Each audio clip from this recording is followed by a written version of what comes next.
Welcome to MCN, and to begin this video I want to talk about superbikes. Now, a lot of us have grown up with them, a lot of us love them, but even for the hardcore fan, a lot of people will admit that superbikes have got a bit too extreme, both in the way they perform and trying to actually squish onto the things. So what's the alternative? Well, if you still want all of that performance, you could go down the super naked route. Now, bikes like Tuonos and Speed Triples, they've got nice straight bars, they're nice and comfortable, and they go like stink, but they haven't got fairings.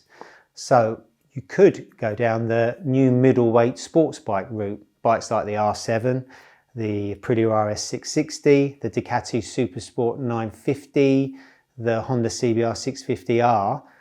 They're more comfortable, they're very sporty, but if you've come from a superbike, maybe they won't quite cut it. Or there's the MV Agusta Super Veloce 800. That gets close to delivering sports bike performance. That's comfortable, but not quite. So this is where the Triumph Speed Triple 1200RR comes in. So what is the Speed Triple 1200RR? Well, in simple terms, it's a Speed Triple 1200 RS Super Naked with its own dedicated fairing, a single LED headlight, carbon infill panels, carbon mudguard, electronic Olin suspension and clip-ons, ironically a lot like the original Speed Triple in 1994. It might appear that this is just a Speed Triple RS in a frock, but in actual fact it's a lot more than that. Think of it more as a big 3-cylinder superbike done in Triumph's own inimitable style. So it stops, goes and handles like a superbike, and it's laid out like one too, but it's slightly more tolerable to live with. Its clip-ons are lower and further forward than the RS's straight bars, and the pegs are higher and further back as well. So this all adds up to a riding position that's sporty, but slightly less extreme than something like Triumph's own Daytona 675, for example. But here's the thing, it's not the perfect solution. So the bars are still relatively low, a lot like a BMW S1000RR or a Suzuki GSX-R1000, which are kind of the less extreme of the superbikes. The most extreme are things like R1s and Panigales. So for the kind of person that's going to go for the Speed Triple, I would say that the bars need to be a little bit higher because it's not really different enough from a superbike. And you know, I'm their target demographic, and at the launch of the Speed Triple RR, the first hour or so was riding down a mountain quite slowly in traffic with all your weight on your wrists. And by the end of it, my wrists ached like they would have been on a sports bike. The only good thing is that it's got cruise control. So if you're on a long journey, you can stick that on and you can shake your right wrist free. So Triumph's new engine has got serious muscle. It's 1160cc, makes 178 bhp. But it's lost some of the old Speed Triple's fabulous sort of low down grunt and meaty torque in favour of more revs and power. That character doesn't really suit the naked RS that much, but it does the RR, where generally you're riding higher up the revs in a little bit more of a sporty way. It's not slow by any stretch. It makes more power than a noughties superbike, similar power to actually the 2009 Aprilia RSV4, and that was no slouch. So it's very, very fast, but it doesn't actually feel that rapid, especially on the track, because you're not revving it, you're just using the mid-range. The power is really, really nice and smooth, although around town the ride-by-wire can be a little bit choppy.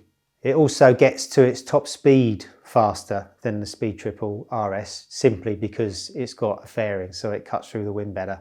And it's also much, much more comfortable than a Speed Triple on long trips because you're not getting all that wind blast.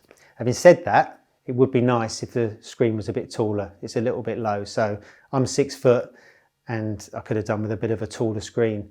Something like the new Panigale V4S has got a really nice tall screen, almost like a TT screen, and it makes all the difference. One of the criticisms we had of the RS was that the suspension was too stiff. That has got mechanically adjustable Olin suspension. It was a bit crashy on bumpy roads, although it made sense on track, but the RR suspension is electronic Olins, and that gives you the facility to set it up any way you want. So in its riding modes, it goes from soft to hard, depending on how racy you have the modes. And in its kind of road setting, the suspension's beautifully plush. It kind of feels like Olin should.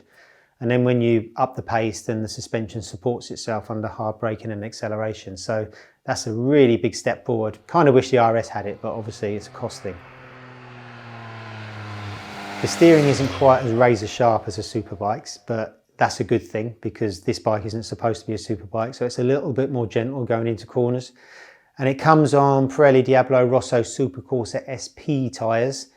The RS comes on Racetex, and they're fantastic. I mean, they're the best tyres really you can get short of a racing tyre. Loads and loads of grip, loads of confidence.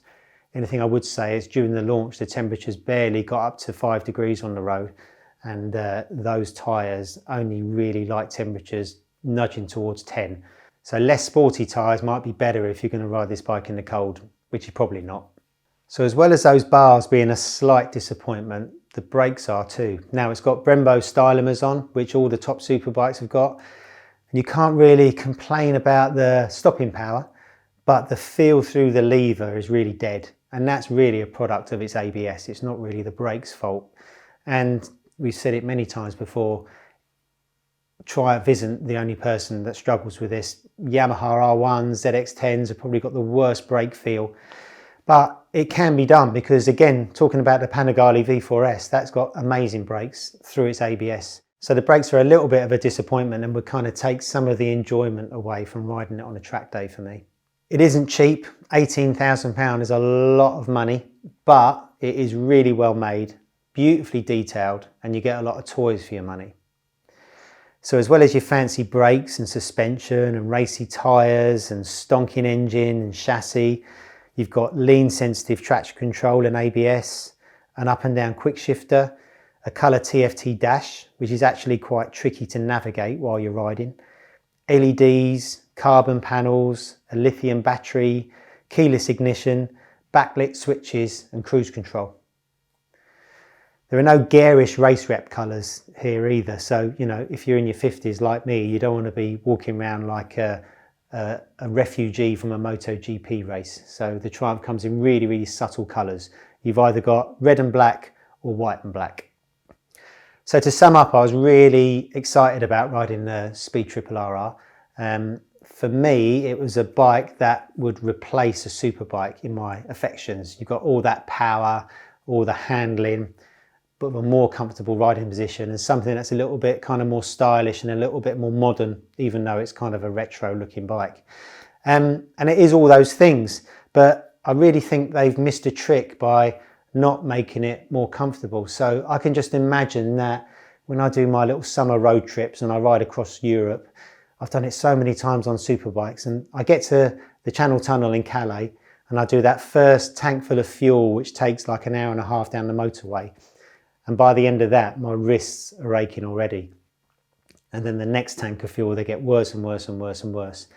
And I can't really see things being any different on the Speed Triple RR, which is a bit of a shame. And also a taller screen would be better for me. The brakes as well are a little bit of a disappointment on the track, although they're fine on the road. When you look at something like the Tiger 660 Sport that Triumph have produced recently, which I've ridden, that is such a complete bike and that kind of nails the brief so well. I kind of think that Triumph are a little bit confused with the Speed Triple 1200 RR. You know, should you make it sportier, more like a superbike? Like some people have suggested, well, yes, you could, but Triumph wouldn't sell any. I really think they could have gone back more towards it being a road bike and deliver superbike performance that's even more comfortable. And you've got everything else. It's a beautifully built bike. It's a lovely thing and it's got lots of lovely equipment. Having said all of that, I do think it's a really great alternative to a superbike or a super naked. I think you could live with some of those little foibles. And to be honest, if I could afford it, I'd really love one in my garage.